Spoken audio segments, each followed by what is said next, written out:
আজো চলো রে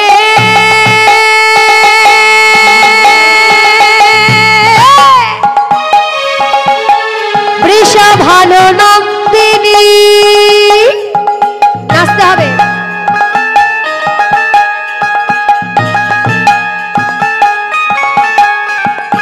আজো চলো রে নাচো নাচো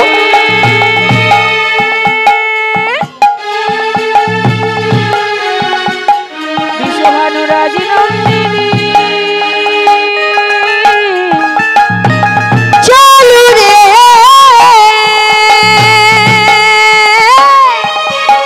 বৃষভানু নন্দিনী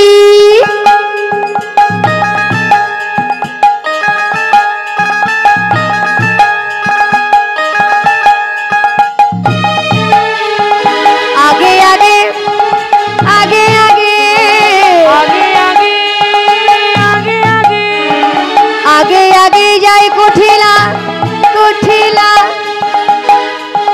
मध्य राधा रानी गो मध्य राधा रानी आगे आगे आगे आगे आगे आगे जाए कुटिला मध्य राधा रानी गो मध्य राधा रानी अष्ट सखीर शिरोमणि गो राधा विनोदिनी गो राधा विनोदिनी उलुध्वनि चलो रे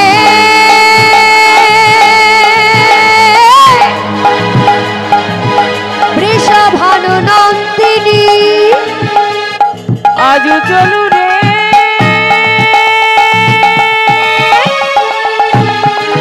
বৃষভানু নন্দিনী এই দাঁড়াও দাঁড়াও দাঁড়াও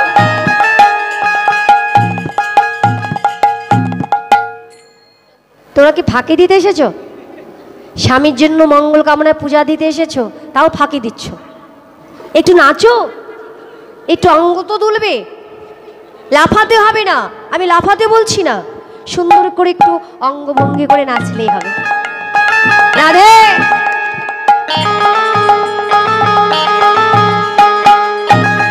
ভালো করে তুলতে হবে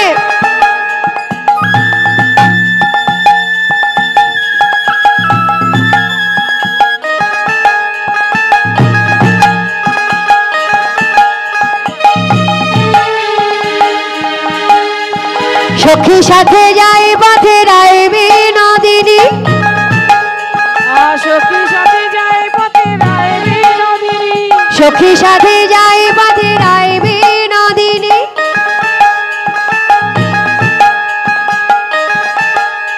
ও গো বিষাদে ব্যাকুল হয়ে কহে কাহিনী ধরি কহে কাহিনী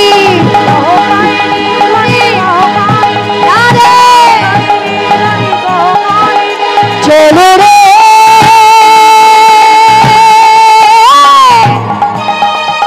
বৃষভানু নন্দিনী আজো চলো রে বৃষভানু নন্দিনী এ নারী জনমে মই কইন কাত পাপ এ নারী জনমে মই কইন কাত পাপ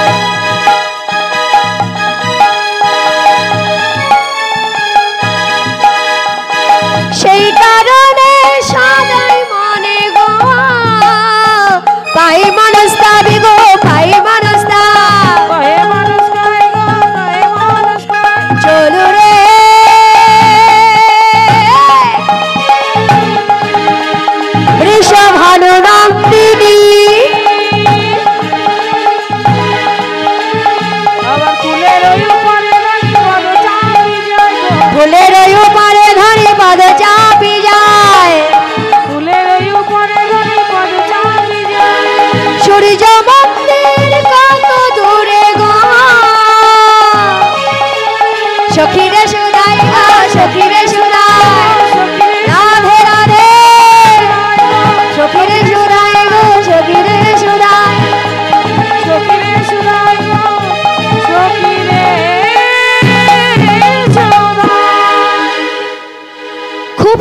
নৃত্য হয়েছে, এত সুন্দর নৃত্য হয়েছে, এই নরসিংদীতে এসে প্রথমবার দেখলাম।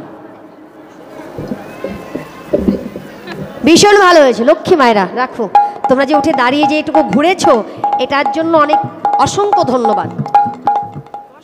ওইগুলো সামনে রাখো, তোমরা ওই সামনের পেছনে এগিয়ে বসো। যাও। রাধে রাধে। সঙ্গে এসেছে কুটিলা, কুটিলাকে তাড়াতে গেলে সোজা পথে যাওয়া যাবে না। এইবার রাধারানীকে বলেন, শোন রাধে, আমরা যা বলবো তুই কোনো কথা বলবি না। বনের ভিতরে গিয়ে সকলে মনে মনে গোবিন্দকে ডেকে বললেন, হে মদনমোহন, হে গিরিধারী, হে ভক্তবাঞ্ছা কল্পতরু, আজকে যে তোমার এই ভক্তের মান তোমাকেই রাখতে হবে। কারণ এই কুটিলা যদি আমাদের সঙ্গে থাকে তাহলে যে এই লীলা পরিপূর্ণ হবে না। তাহলে তুমি এমন একটা উপায় স্থির করো যাতে কুটিলা আপন ইচ্ছা আমাদের সঙ্গ ত্যাগ করে চলে যায়। যেই বলেছে অমনি সারা বন থেকে একটা বিশ্রী গন্ধ বেরোচ্ছে। কুটিলা বলছে,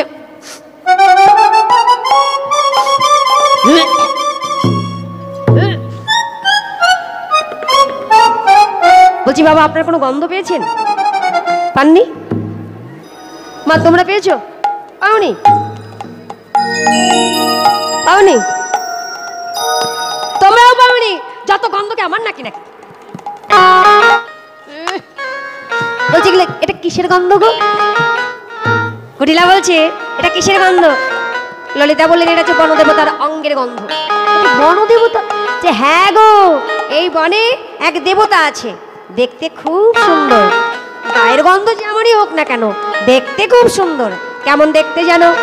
তাহলে শোনো শোনো, এই বনে এক দৈত্য আছে, ঠ্যাঙে দোলাই তালে গাছে। এই বনে এক দৈত্য আছে, ঠ্যাঙে দোলাই তালে গাছে। এই বনে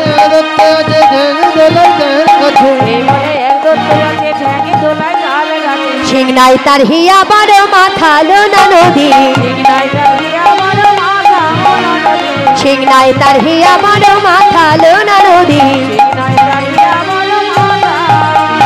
কান দুটো তার কুলোর মতো, দাঁতগুলো তার কুলোর মতো,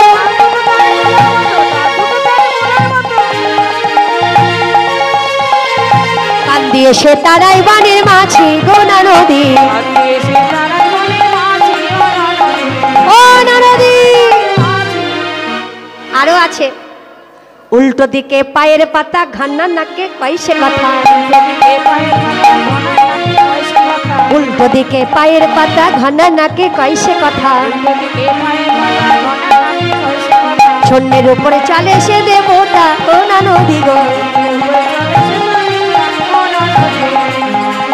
এই শোনো, আমরা সিদ্ধান্ত নিয়েছি ওই বনদেবতারও কেউ নেই, তোমারও কেউ নেই, তাই ননদীর সঙ্গে ওই বনদেবতার বিয়ে দেব, নন্দী জামাই নেব, তারপরে ঘরে ফিরব। কুটিলা বলছে,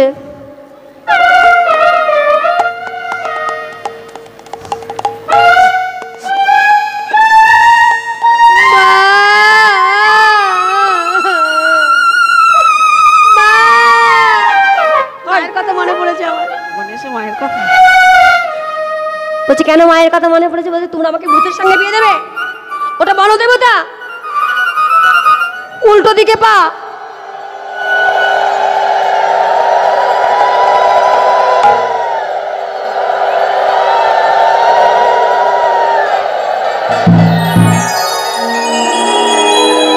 রাধে রাধে।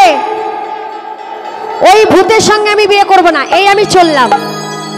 পিছন থেকে এক দৌড়ে কুটিলা চলে গেল। আর সকল সখীগণ কুসুমিত কুঞ্জ কল্পতরু কানন মণিময় মণ্ডপ মাঝি আইলা কলাবতী সহজন সখীজন সংহতি করে লয়ে পূজন সাজ। ভানু ভবনে ধরি রাখল সারি সারি রতন প্রদীপ মনোহর। রাধারানী তুলসীকে ডেকে বলেন, ও তুলসী, দেবতা পূজন বিধি जो জানে জানোয়ে তাহে সে আনহ সেবী। দেবতার পূজা যে জানে সে কে? ব্রাহ্মণ। তাহলে ব্রাহ্মণের প্রয়োজন, তাহলে ব্রাহ্মণ কোথায় আছে? তুলসী বলছে আমি জানি কোথায় আছে। আরে 7 ব্রাহ্মণের ছেলে, ওর নাম হচ্ছে বটু, ওর আর একটা নাম আছে মধুমঙ্গল। রাধে তোরা এখানে বস, আমি বটুকে ডেকে আনি। এবার বটুকে ডাকতে গিয়ে দেখলেন শ্যামনগর আর বটু এক জায়গায় বসে আছে। এ ভাই বটু, বলছে আমাদের একটা পূজা করে দিবি। বটু বলছে কি পুজো, কখন পুজো, কবে পুজো? তুলসী বলছেন আজকে পুজো, এখন পুজো, সূর্য পুজো করে দিবি? বলছে হ্যাঁ, আমি তো করার জন্যই আছি। তুলসী বলছে দক্ষিণা ভালো দেবো। বলছে দক্ষিণা দিতে হবে না, নৈবেদ্যটা ভালো দিলেই হবে। কারণ ব্রাহ্মণকে নৈবেদ্যটাকে বাবা ভালো করে দিতে হবে। ঠিক আছে, তাই দেওয়া হবে। এবার তুলসী বললেন তাহলে তুমি এসো, আমি এগোলাম। এই বলে তুলসী চলে গেল। আর অমনি শ্যামনগর বলছে ভাই বটু, তুই তো যাবি সূর্য মন্দিরে, ওখানে রাধারানী এসেছে, বলে আমি তোর সঙ্গে যাব। তুই যাবি? গোয়ালার ছেলে, ঘোষের ছেলে হয়ে ব্রাহ্মণের সঙ্গে যাবি? এ ভাই বটু, আরে বাবা শোন, ব্রাহ্মণকে যেতে হলে ওই ব্রাহ্মণের ঝোলা টানার জন্য একজনকে যেতে হয়। তাকে যেন কি বলে? বেশো। বেশো বলে। আমি না তাই ঝোলাই টানবো।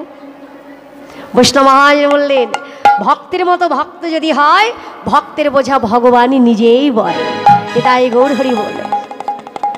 ও তুলসী, চলে এসেছিস? ব্রাহ্মণ কোথায়? বলছে আসছে। আর এদিকে যে কৃষ্ণ বটুকে বলছে বটুরে আমায় নিয়ে যাবি? বলছে নিয়ে তো যাবো, তোকে তাহলে ব্রাহ্মণ সাজাতে হবে, তাহলে ধরা পড়ে যাবো তো যে তুই গোয়ালার ছেলে, তুই ঘোষের ছেলে। এইবার বটু কৃষ্ণকে ব্রাহ্মণ সাজিয়ে দিচ্ছে। হরে কৃষ্ণ বাবা, এখানে কারো কাছে লাঠি আছে? লাঠি যদি কারো কাছে লাঠি থাকে, সেই লাঠিটা আমার কাছে পৌঁছানোর চেষ্টা করুন। আর একটা চশমা লাগবে। ফুলের মালা কই? সব এনেছো, ফুলের মালা কই?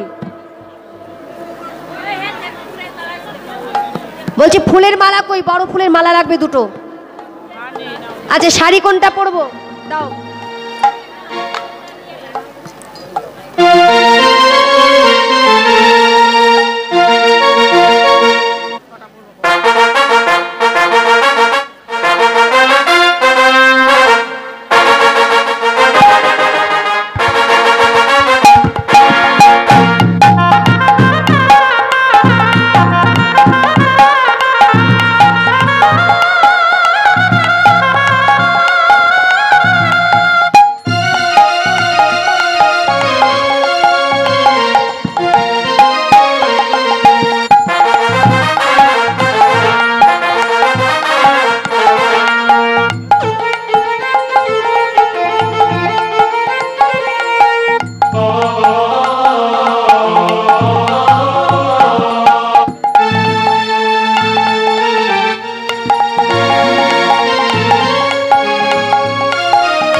ছোট হয়ে গেল। ফুলের মালা আরো লাগবে, ওই মালাটা দাও।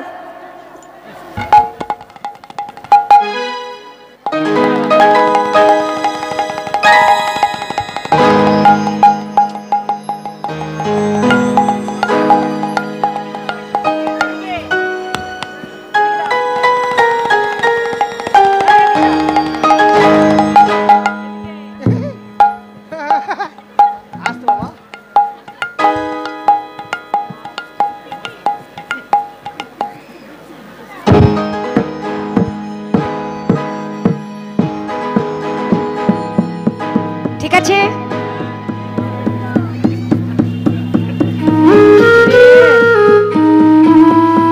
লাঠিটা কোথায় গেল? লাঠিটা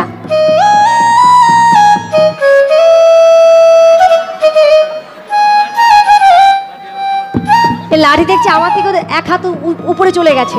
চশমা লাগবে, চশমা।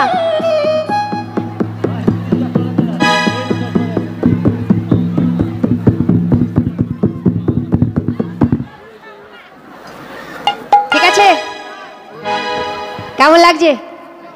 উপরের দিকে তাকালে আর কিছু দেখতে পাচ্ছি না। ভালো লাগছে?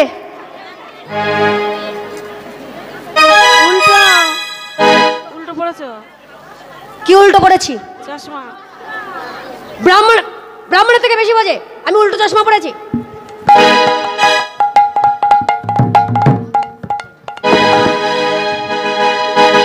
ব্রাহ্মণের হতেই পারে। এবার ঠিক আছে,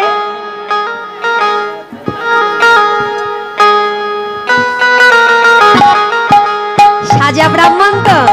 এবার দেখুন, বালে পাটা ভালে ফোটা কোষাকুষি করে, ভালে ফোটা কোষাকুষি করে,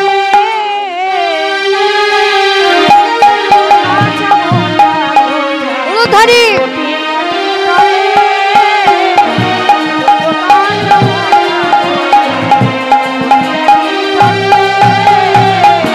লইয়া পথি হইয়া যথি আইলা দেবের ঘরে, আইলা দেবের ঘরে। আবার পূজার সজ্জা দেখে দিজে মন শন শন করে, পূজার সজ্জা দেখে দ্বিজন মন শন শন করে। ভাই নাম্বারটা দিও।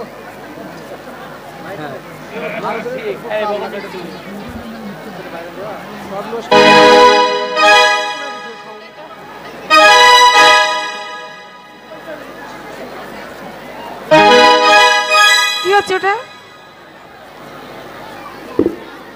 ও জীবনও ঠিক হবে না।